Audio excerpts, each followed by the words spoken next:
Well, it's springtime and we're getting ready to get Edna out for the year, and we thought this year would be a good year to actually clean out the water system. So we have had Edna now for I think about 4 years, and we've gone camping and done lots of things. We've got lots of videos, and we've never cleaned out the water system. So when we bought Edna, the potable water tank was pretty new. We have a receipt for that. It was done just before we bought her. And so everything looks nice and clean. It looks good. We haven't seen any problems, no bad smells or anything like that, but felt like it would be a good idea to do a little clean out of the system just to make sure, right? The lines and things are almost 50 years old now. So did some research. Lots of people will use a little bit of bleach and run that through. Some people have complained about bleach damaging the seals and O-rings and things like that. I'm a little worried about all of those lines that are original. And so with a little more research, we thought maybe hydrogen peroxide would be a good option.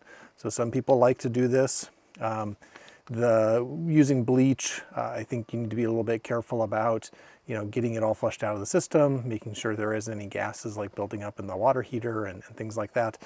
From everything I've seen on hydrogen peroxide, it's a matter of just putting it in, letting it kind of sit in there a little bit, flushing it out a couple of times, and then you're pretty much good to go. So right now we have antifreeze in the system from winter, and I just put a little bit in. I put it in the traps, I run a little bit through the pump, a little bit through the macerator, and so the potable water tank and everything is mostly empty.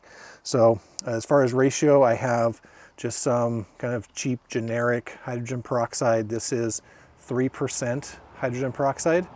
This is what you can commonly get at just a store around town probably. And then I've got my water. So I'm going to put in a quart of, this is 32 ounces, 1 quart of the hydrogen peroxide.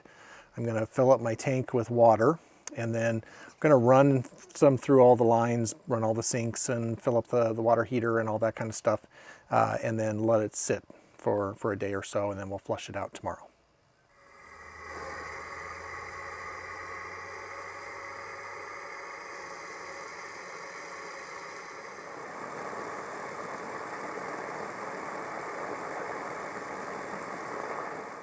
Okay, so I put in the quart of hydrogen peroxide, I filled up the potable water tank, and then ran the pump, made sure I didn't have any leaks anywhere and that all the drain valves were closed and everything.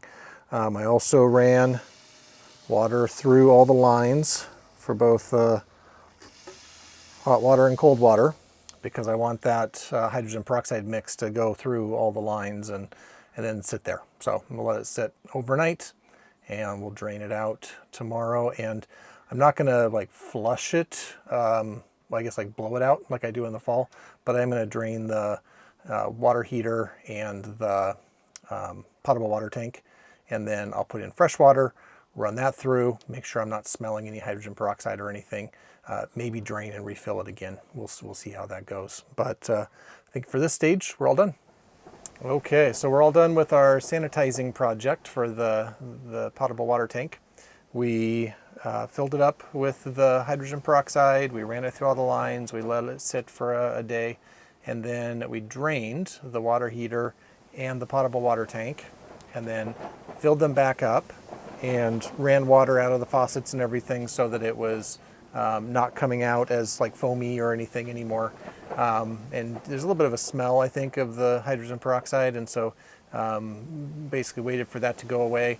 We thought about leaving it just like that because we'd kind of diluted it so much in the tanks and then run it out of the lines, but we thought just to be safe, we'd drain the water heater and the tank again, fill them back up, run it back through the lines, and it's running fine now. This was a good time to also just make sure we don't have any leaks. So overnight I left the pump on. Well, I turned the pump on, turned it off, and then in the morning turned it on again, and it didn't run to pressurize the system or anything. So that was a good sign that the system had held pressure overnight. So one less thing to kind of worry about as we're getting ready for the summer. And yeah, hopefully probably not going to be drinking water right from the faucet, but we'll feel a little bit more comfortable about using it for dishes and cooking and things like that if we need to.